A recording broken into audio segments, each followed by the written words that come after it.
Okay, so coming to next cylindrical coordinate system. ಈಗ polar ಆಮೇಲೆ Cartesian, ಇದು coordinate Cartesian coordinate system ಆಯ್ತಲ್ಲ, ಅವೆರಡು 2 ಡೈಮೆನ್ಷನ್ ಅಂದ್ರೆ ಬರೀ ಎಕ್ಸ್ ಕಾಮ ವೈ ಆರ್ ಕಾಮ ತೀಟಾ ಅಷ್ಟೇ ಆಗಿದ್ದು.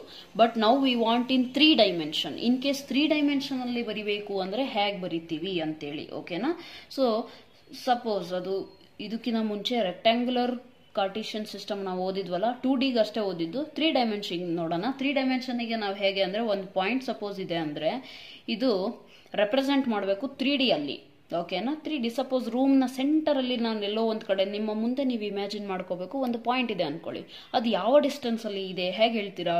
So there we consider 3 dimensional view. ಅವಾಗೇನು 3 ಲೈನ್ಸ್, 3 ಕೂಡ ಏನು 90 ಡಿಗ್ರಿ ಇರಬೇಕು. ಅದು ಹೇಗಿದೆ ಅಂದ್ರೆ ಎಕ್ಸ್ ವೈ ನಮಗೆ ಗೊತ್ತಿದ್ದೆ, ಹೌದಲ್ವಾ. ಸೊ ಸಪೋಸ್ ನಾನು ಇಲ್ಲಿ ಹೇಗೆ ಮಾಡ್ತಿದ್ದೀನಿ, ನಮ್ಮ ಎಕ್ಸ್ ವೈ ಪ್ಲೇನ್ ನ ಈ ಕಡೆ ತಗೊಂಡಿದ್ದೀನಿ. ಇದು ಎಕ್ಸ್, ಇದು ವೈ, ಇದು ಝೆಡ್, ಝೀನತ್ ಆಕ್ಸಿಸ್ ಅಂತಾನು ಹೇಳ್ತೀವಿ ಅದನ್ನ, ಓಕೆನಾ. Let it be. So x y ಅನ್ನೋದು ಪರ್ಪೆಂಡಿಕ್ಯುಲರ್ ಇದೆ, ಅದಕ್ಕೂ ಪರ್ಪೆಂಡಿಕ್ಯುಲರ್ ಇನ್ನೊಂದು ಅಂದ್ರೆ ಏನು, ವೆರಿ ಸಿಂಪಲ್. ಈಗ ನಾನು ಮುಂಚೆ ಎಕ್ಸ್ ಕಾಮ ವೈ ತಗೊಂಡಿದ್ದೆ ಪೇಪರ್ ಮೇಲೆ, ಹೌದಲ್ವಾ.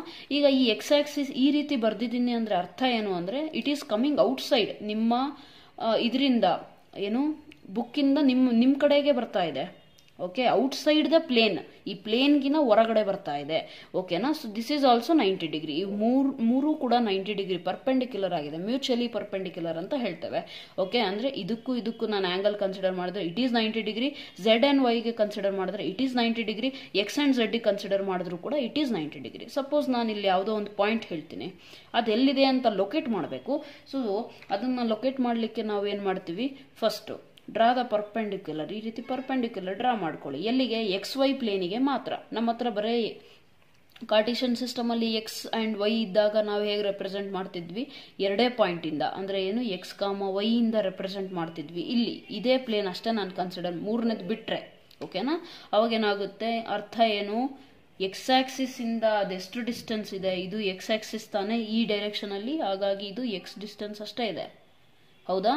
ಇದು ಇಲ್ಲಿಂದ ಎಕ್ಸ್ ಆಕ್ಸಿಸ್, ಎಕ್ಸ್ ಡಿಸ್ಟೆನ್ಸ್ ಆಗ್ಬಿಡುತ್ತೆ ಅದು. ಆಮೇಲೆ ಇಲ್ಲಿಂದ ಅದು ವೈ ಡಿಸ್ಟೆನ್ಸ್. ಸೊ ಈ ಪಾಯಿಂಟ್ ಎಕ್ಸ್ ಕಾಮ ವೈ ಆಗ್ಬಿಡುತ್ತೆ. ಈ ಪಾಯಿಂಟ್ ನಾನು ಹೇಳ್ತಾ ಇರೋದು. ಈಗ ಈ ಪಾಯಿಂಟ್ ಏನಾಗಿದೆ, ಇನ್ನೂ ಮೇಲ್ ಹೋಗಿದೆ. ಮೇಲ್ ಅಂದ್ರೆ ಇದೆಲ್ಲಿ ಝೆಡ್ ಆಕ್ಸಿಸ್ ಕಡೆಗೂ ಹೋಗಿದೆ, ಹೌದಲ್ವಾ. So this is not X actually.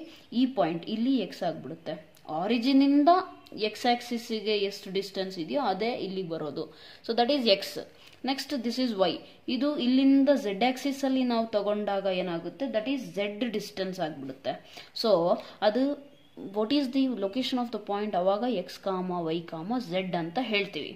ಇದರಲ್ಲಿ ರೆಕ್ಟ್ಯಾಂಗ್ಯುಲರ್ ಕಾರ್ಟಿಷಿಯನ್ ಸಿಸ್ಟಮ್ ಅವಾಗಲೇ ಓದ್ಕೊಂಡವಲ್ಲ, ಅದರಲ್ಲಿ 3D ಸಿಸ್ಟಮ್ ಅಲ್ಲಿ ನಾವು ಹೇಳಬೇಕಾದ್ರೆ ಹೇಳ್ತೀವಿ.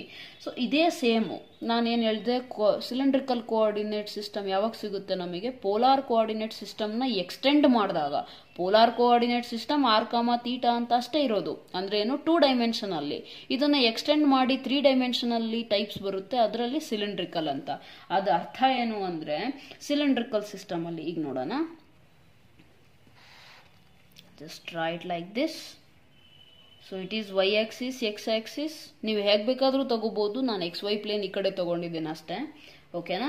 ಸೊ ಈಗ ನಮ್ಮ ಪೋಲಾರ್ ಕೋಆರ್ಡಿನೇಟ್ ಈ ಆಕ್ಸಿಸ್ ನ ಮರ್ತ್ ಹೋಗಿ, ಬರೇ ನಮ್ದು ಎಕ್ಸ್ ವೈ ಪ್ಲೇನ್ ಅಷ್ಟೇ ಕನ್ಸಿಡರ್ ಮಾಡಿದ್ರೆ ನಾವೇನ್ ಬರೀತಿದ್ವಿ, ಆರ್ ಕಾಮ ತೀಟಾ ಬರೀತಿದ್ವಾ. ಇಲ್ಲಿ ಒಂದು ಪಾಯಿಂಟ್ ಈ ಆಕ್ಸಿಸ್ ನ ಮರ್ತ್ ಹೋಗಿ ನೀವು, ಬರೀ ಇಷ್ಟೇ ಇದೆ ಅಂತ ಅನ್ಕೊಳ್ಳಿ. ಎಕ್ಸ್ ವೈ ಆಕ್ಸಿಸ್ ಅಲ್ಲಿ ಆರ್ ಕಾಮ ತೀಟಾ ಬರೀತಿದ್ವಿ, ಎಕ್ಸ್ ಇಂದ ಆರ್ ಕಡೆಗೆ ತೀಟಾ ಅಂತ ತಗೊಂತಿದ್ವಿ, ಹೌದಲ್ವಾ. ಇದು ಡಿಸ್ಟೆನ್ಸ್ ಎಷ್ಟಿತ್ತು, ಆರ್ ಅಂತ ಇತ್ತು, ಅಷ್ಟೇ ನಾವು ತಗೊಂತಿದ್ವಾ. So now what happens is, ನಾನು ಕೊಟ್ಟಿರೋ ಪಾಯಿಂಟ್ ಎಲ್ಲಿದೆ, ಇಲ್ಲಿದೆ, ಅದನ್ನ ಲೊಕೇಟ್ ಮಾಡಿ ಅಂತ ನಾನು ಹೇಳಿದೆ. ಇದು ಎಲ್ಲಿದೆ, ಇದ್ರದ್ದು ಪೊಸಿಷನ್ ಹೇಳಿ ನನಗೆ ಅಂತ ಕೇಳಿದಾಗ ನಾನು ಏನ್ ಮಾಡ್ತೀನಿ, ಇಲ್ಲಿಂದ ಒಂದು ಪರ್ಪೆಂಡಿಕ್ಯುಲರ್ ಡ್ರಾಯಿಂಗ್ ಮಾಡ್ಕೊಂತೀನಿ. ಇದು ಝೆಡ್ ಆಕ್ಸಿಸ್ ಕಡೆಗೂ ಹೋಗ್ತಾ ಇದೆ. ಸೊ ಝೆಡ್ ಆಕ್ಸಿಸ್ ಅಲ್ಲಿ ಝೆಡ್ ಡಿಸ್ಟೆನ್ಸ್ ನ ಕವರ್ ಮಾಡ್ಕೊಂಡಿದೆ ಅಂತ ನಾವು ಅನ್ಕೊಂಡ್ರೆ, ಸೊ ಇದು ಸಪೋಸ್ ನಾನು ಇಲ್ಲಿವರೆಗೂ ತಗೊಂಡಿರೋ ಡಿಸ್ಟೆನ್ಸ್ ಝೆಡ್ ಇದೆ, ಅವಾಗ ಏನಾಗುತ್ತೆ, ಇದ್ರದ್ದು ಕೋಆರ್ಡಿನೇಟ್ಸ್ ಏನಾಗುತ್ತೆ, ಎಕ್ಸ್ ಆಕ್ಸಿಸ್ ಅಲ್ಲಿ ಆರ್ ಡಿಸ್ಟೆನ್ಸು, ವೈ ಆಕ್ಸಿಸ್ ಅಲ್ಲಿ ಡಿಸ್ಟೆನ್ಸ್ ಹೇಳಲಿಲ್ಲ ನಾವು, ವೈ ಆಕ್ಸಿಸ್ ಕಡೆಗೆ ಇಷ್ಟು ಬೆಂಡ್ ಆಗಿದೆ ಅಂತ ತೀಟಾ ಆಂಗಲ್, ಝೆಡ್ ಆಕ್ಸಿಸ್ ಅಲ್ಲಿ ಇಷ್ಟು ಹೈಟ್ ಇದೆ ಅಂತ ಅನ್ಕೊಳ್ಳೋಣ. ಸೊ ಅವಾಗ ಏನಾಗುತ್ತೆ, 3 ಕೋಆರ್ಡಿನೇಟ್ ಮೂರು ಕೋಆರ್ಡಿನೇಟ್ಸ್ ಅಲ್ಲಿ ನಾವೇನ್ ಮಾಡ್ತೀವಿ ಅದು ಅಂದ್ರೆ 3 ಡೈಮೆನ್ಷನಲ್ಲಿ ಎಕ್ಸ್ಪ್ರೆಸ್ ಮಾಡ್ತೀವಿ ಇದೇ ಪಾಯಿಂಟ್ ನ using polar coordinate system and even algebraic value ಅದೇ ಅಷ್ಟೇ, ಇದೇನ್ ಆಂಗಲ್ ಅಲ್ಲ, but it is extension of polar coordinate system. ಓಕೆನಾ?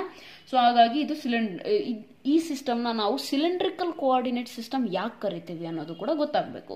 ಯಾಕೆ ಸಿಲಿಂಡ್ರಿಕಲ್ ಅಂತೀವಿ ಅಂದರೆ, ಸಪೋಸ್ ನಾನು ಆರ್ನ ಸೇಮ್ ಇಟ್ಕೊಂಡು ಬಿಟ್ಟು ಪಾಯಿಂಟ್ ಮಾತ್ರ ವೇರಿ ಮಾಡ್ಕೊಂಡು ಹೋದಾಗ ಅವಾಗ ನನಗೇನು ಸಿಗುತ್ತೆ, ತೀಟಾ ಮಾತ್ರ ವೇರಿ ಮಾಡ್ತಾ ಇರ್ತೀನಿ, ಆರ್ ಇದೇ ರೀತಿ ಹೋಗ್ತಾ ಇರುತ್ತೆ ಅವಾಗ ನನಗೇನು ಸಿಗುತ್ತೆ, ನಾನು ಆರ್ ಈ ರೀತಿ ಇಟ್ಕೊಂಡಾಗ ಐ ಗೆಟ್ ಎ ಸಿಲಿಂಡರ್.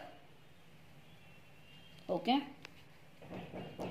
ಇದು ಹೇಗೋ ಆಗಿದೆ, ಬಟ್ ಈ just think of this as cylinder ತರ. ಅಂದ್ರೆ ನಾನು ಯಾವುದೇ ಒಂದು ಆಕ್ಸಿಸ್ ಇಂದನೂ ನಾನು ತಗೊಂಡ್ರೆ ಡಿಸ್ಟೆನ್ಸ್ ಇದು ಆರ್ ಆಗುತ್ತೆ, ಇದು ಇಲ್ಲಿಂದ ಆರ್ ಆಗುತ್ತೆ, ನಾನು ಇಲ್ಲೆಲ್ಲಿಂದನೂ ತಗೊಂಡ್ರೆ ಆರ್ ಆಗುತ್ತೆ, ಆರ್ ಆರ್ ಆರ್ ಮೀನ್ಸ್ ಆರ್ನ ಸೇಮ್, ಆರ್ ಡಿಸ್ಟೆನ್ಸ್ನ ಸೇಮ್ ಇಟ್ಕೊಂಡು ನಾನು ಡ್ರಾಯಿಂಗ್ ಮಾಡಿದಾಗ ಆಂಗಲ್ ಅಷ್ಟೇ ಚೇಂಜ್ ಮಾಡ್ಕೊಂಡು ಹೋದಾಗ ಎಲ್ಲ ಕಡೆಯಿಂದ ನನಗೆ ಸಿಗೋದೇನೋ ಒಂದು ಸಿಲಿಂಡರ್ ಸ್ಟ್ರಕ್ಚರ್ ಸಿಗುತ್ತೆ, ಲೈಕ್ ದಿಸ್. Very simple. ಓಕೆನಾ? ಈ ರೀತಿ ಸಿಕ್ಬಿಡುತ್ತೆ ನನಗೆ. So that is important. ಅಲ್ಲಿಂದ ನಾವು ಆಕ್ಸಿಸ್ನ ಪ್ಲೇಸ್ ಮಾಡಿದಾಗ ಈ ರೀತಿ ನಮಗೆ ಸಿಕ್ಕಿರುತ್ತೆ. ಓಕೆ, ಸೊ ಹಾಗಾಗಿ ಇದ್ರದ್ದು ಹೆಸರು ಸಿಲಿಂಡ್ರಿಕಲ್ ಕೋಆರ್ಡಿನೇಟ್ ಸಿಸ್ಟಮ್. ಈಗ ನಾವು ಪೋಲಾರ್ ಇಂದ ಕಾರ್ಟಿಷನ್ ಮಾಡೋದು ಅಥವಾ ಕಾರ್ಟಿಷನ್ ಇಂದ ಪೋಲಾರ್ ಮಾಡಲಿಕ್ಕೆ ಫಾರ್ಮುಲಾ ಯೂಸ್ ಮಾಡಿದ್ದೇನು, x is equal to r cos theta, y is equal to r sin theta, y is equal to r sin theta and x is equal to r cos theta ಅಂತ use ಮಾಡಿದ್ವಿ, ಹೌದಲ್ಲ? So ಅದೇ ರೀತಿಯಲ್ಲಿ cylindrical ಇಂದ Cartesian. Okay, cylindrical ನಾನು ನಿಮಗೆ coordinate R comma theta ಕಾಮ Z values ಕೊಟ್ರೆ ಎಕ್ಸ್ ಕಾಮ ವೈ ಕಾಮ ಝೆಡ್ ಕಾರ್ಟಿಷನ್ ಸಿಸ್ಟಮ್ ಅಲ್ಲಿ ಹೇಗೆ ಹೇಳ್ತೀರಾ ಅನ್ನೋದು ಕೂಡ ನಿಮಗೆ ಗೊತ್ತಾಗಬೇಕು. ಸೊ ಇದನ್ನ ಕಂಡುಹಿಡಿಯೋದು ಹೇಗೆ ಅಂತ ಅಂದ್ರೆ, ಝೆಡ್ ಮಾತ್ರ ಸೇಮ್ ಇದೆ, ಸೊ ಇಲ್ಲಿ ನಿಮಗೆ ಝೆಡ್ ಗೊತ್ತು ಅಂದ್ರೆ ಇಲ್ಲೂ ಗೊತ್ತಿದೆ ಅಂತಾನೆ ಅರ್ಥ.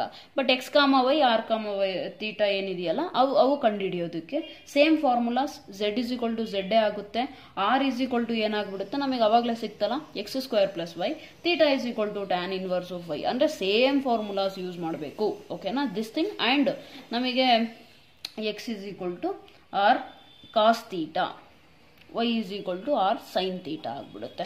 ಓಕೆನಾ? ಸೊ ಈ ರೀತಿ ಏನು ಸಿಲಿಂಡ್ರಿಕಲ್ ಕೋಆರ್ಡಿನೇಟ್ ಮಾತ್ರ ನಿಮಗೆ ಗೊತ್ತಿದ್ರೆ ಕಾರ್ಟಿಷನ್ ಕೋಆರ್ಡಿನೇಟ್ ನ ಕಂಡುಹಿಡ್ಕೋಬಹುದು ಈ ಫಾರ್ಮುಲಾಸ್ ಅಲ್ಲಿ ಸಬ್ಸ್ಟಿಟ್ಯೂಟ್ ಮಾಡ್ಕೊಂಡು. ಅಂದ್ರೆ ಆರ್ ವ್ಯಾಲ್ಯೂ ಗೊತ್ತು, ಥೀಟಾ ವ್ಯಾಲ್ಯೂ ಗೊತ್ತು, ಸಬ್ಸ್ಟಿಟ್ಯೂಟ್ ಮಾಡ್ಕೊಳ್ಳಿ, ಎಕ್ಸ್ ಸಿಗುತ್ತೆ, ವೈ ಸಿಗುತ್ತೆ, z is equal to z ಐತೆ, ಸೊ ಅದೇನು ಚೇಂಜ್ ಬೇಡ. ಓಕೆನಾ? ಆ ರೀತಿ you can find it. Okay, so this is one more.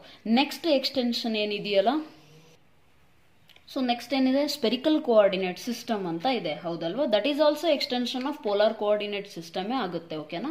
ಇಲ್ಲೂ ಕೂಡ ನಾವೇನ್ ಮಾಡ್ತೀವಿ, ಸೇಮ್ ವಿ ಟೇಕ್ 3 ಡೈಮೆನ್ಷನ್, ಇದು ಕೂಡ 3 ಡೈಮೆನ್ಷನ್ ಆಗುತ್ತೆ. ಎಕ್ಸ್ ವೈ ಝೆಡ್ ಅಂತ ನಾವು ತಗೊಂಡ್ರೆ ಇಲ್ಲಿ ನಾನು ಯಾವುದೋ ನಿಮಗೊಂದು ಪಾಯಿಂಟ್ ಕೊಟ್ರೆ ಅದನ್ನ ರೆಪ್ರೆಸೆಂಟ್ ಮಾಡಬೇಕು ನೀವು. ಸೊ ಹೇಗೆ ಮಾಡ್ತೀರಾ, ಇಲ್ಲಿಂದ ಎಷ್ಟು ಡಿಸ್ಟೆನ್ಸ್ ಇದೆ ಅಂತ ಅಂಡ್ ಪರ್ಪೆಂಡಿಕ್ಯುಲರ್ ಡ್ರಾ ಮಾಡ್ಕೊಂತೀರಾ ಎಕ್ಸ್ ವೈ ಪ್ಲೇನಿಗೆ, ಬರೀ ಎಕ್ಸ್ ವೈ ಪ್ಲೇನ್ ಅಷ್ಟೇ ನಾವು ನೋಡ್ಕೊಂಡಾಗ ಇದಕ್ಕೆ ಡ್ರಾಯಿಂಗ್ ಮಾಡಿ ಈ ರೀತಿ ತಗೊಂತೀರಾ. ಸೊ ಇಲ್ಲಿಗೆ ನಮಗೆ ಹಿಂದೆ ಸಿಲಿಂಡ್ರಿಕಲ್ ಸಿಸ್ಟಮ್ ಅಲ್ಲಿ ಗೊತ್ತಾಗಿತ್ತು ಏನು, see we are taking if this is x and y this way clockwise direction ಅಲ್ಲಿ ತಗೊಂಡಾಗ it is theta, clockwise direction theta, and this particular point ಬರೇ ಝೆಡ್ ಆಕ್ಸಿಸ್ ಇಗ್ನೋರ್ ಮಾಡಿ ಬರೇ ಇದನ್ನಷ್ಟೇ ಹೇಳಿದ್ರೆ, suppose if this is the R distance I am considering, then R comma theta ಆಗುತ್ತೆ. ಇದು ಈ ಪಾಯಿಂಟ್ ನಾನು ಹೇಳಬೇಕು ಅಂದ್ರೆ ಆರ್ ಕಾಮ ಥೀಟಾ ಕಾಮ ಮೂರನೇ ಕೋಆರ್ಡಿನೇಟ್ ಏನಿದೆಯಲ್ಲ ಇಲ್ಲಿ ಥರ್ಡ್ ಪ್ಲೇಸ್ ಏನಿದೆಯಲ್ಲ, ನಾವು ಸಿಲಿಂಡ್ರಿಕಲ್ ಸಿಸ್ಟಮ್ ಅಲ್ಲಿ ಏನ್ ಮಾಡಿದ್ವಿ, ಈ ಹೈಟ್ ಹೇಳಿದ್ವಿ. ಸ್ಪೆರಿಕಲ್ ಕೋಆರ್ಡಿನೇಟ್ ಸಿಸ್ಟಮ್ ಅಲ್ಲಿ ನಾವೇನ್ ಮಾಡ್ತೀವಿ, ಇಲ್ಲಿನ ಆಂಗಲ್ ಏನಿದೆಯಲ್ಲ ಝೆಡ್ ಆಕ್ಸಿಸ್ಗೂ ಮತ್ತೆ ಈ ಪರ್ಟಿಕ್ಯುಲರ್ ನಾವು ಲೈನ್ ಏನ್ ಡ್ರಾ ಮಾಡಿದೀವಲ್ಲ ಇಲ್ಲಿನ ಆಂಗಲ್ ನ ರೆಪ್ರೆಸೆಂಟ್ ಮಾಡ್ಕೊಂಡು ಇಲ್ಲಿ ಬರ್ಕೊಂತೀವಿ ಎಷ್ಟು ಆಂಗಲ್ ಅಲ್ಲಿ ಬೆಂಡ್ ಆಗಿದೆ, ಝೆಡ್ ಆಕ್ಸಿಸ್ ಇಂದ ಯಾವ ಆಂಗಲ್ ಅಲ್ಲಿ ಇದೆ ಅಂತ. ಈ ರೀತಿ ನಾವೇನ್ ಮಾಡ್ತೀವಿ, ಎಷ್ಟು ಬೆಂಡ್ ಆಗಿದೆ ಅಂತ ಹೇಳಿ ಈ ರೀತಿ ತಗೊಂಡಾಗ this is spherical coordinate system ಆಗ್ಬಿಡುತ್ತೆ, ಹೌದಲ್ಲ? ಸೊ ಇಟ್ ಈಸ್ ಫರ್ದರ್ ಯಾವಾಗ ಅಲ್ಲಿ ಬೇಕಾಗುತ್ತೆ ಅಲ್ಲಿ ನಾನು ಇನ್ನೂ ಡೀಪ್ ಆಗಿ ಎಕ್ಸ್ಪ್ಲೇನ್ ಮಾಡ್ತೀನಿ ಬೇಕಿದ್ರೆ. ಫಾರ್ ನೌ ಇಷ್ಟು ನಿಮಗೆ ಗೊತ್ತಿರಬೇಕು, ಏನು ಪಾಯಿಂಟ್ ರೆಪ್ರೆಸೆಂಟ್ ಮಾಡೋದು ಹೇಗೆ, polar coordinate system, Cartesian system, spherical, cylindrical system ಎಲ್ಲ ಅಂದ್ರೆ ಏನು ಅನ್ನೋದು ಸ್ವಲ್ಪ ಗೊತ್ತಾಗಬೇಕು ಅಷ್ಟೇ. ಓಕೆನಾ? ಸೊ ಇದಾದ್ಮೇಲೆ next we will go to other topic. So next ಈಗ ಮೇನ್ ಟಾಪಿಕ್ ನಿಮ್ಮ ಎನಾಲಿಟಿಕ್ ಜಾಮೆಟ್ರಿ ಓದಬೇಕಾದ್ರೆ ಬೇಕಾಗಿರೋದು ರೆಕ್ಟಾಂಗಲ್ ಕಾರ್ಟಿಷಿಯನ್ ಸಿಸ್ಟಮ್ ಏನಿದೆಯಲ್ಲ 3 ಡೈಮೆನ್ಷನಲ್ಲಿ, ಅದು ನಿಮಗೆ ಗೊತ್ತಾಗಬೇಕು. ಸೊ ಅದರಲ್ಲಿ ಕೋಆರ್ಡಿನೇಟ್ ಪ್ಲೇನ್ ಅಂದ್ರೆ ಏನು, ಕೋಆರ್ಡಿನೇಟ್ಸ್ ಅಂದ್ರೆ ಏನು, ಆಕ್ಸಿಸ್ ಆಫ್ ರೆಫರೆನ್ಸ್ ಅಂದ್ರೆ ಏನು, ಇನ್ನು ಆಕ್ಟೆಂಟ್ಸ್ ಅಂತಾನು ಬರುತ್ತೆ. ಆಕ್ಟಾ ಅಂದ್ರೆ ಏನು, OCTANTS, ಆಕ್ಟಾ ಅಷ್ಟೇ ಅಂದ್ರೆ ಏನು 8. ಸೊ 8 ಪ್ಲೇನ್ 8 ಇದು ಪಾರ್ಟ್ಸ್ ಅಲ್ಲಿ ಡಿವೈಡ್ ಆಗುತ್ತೆ.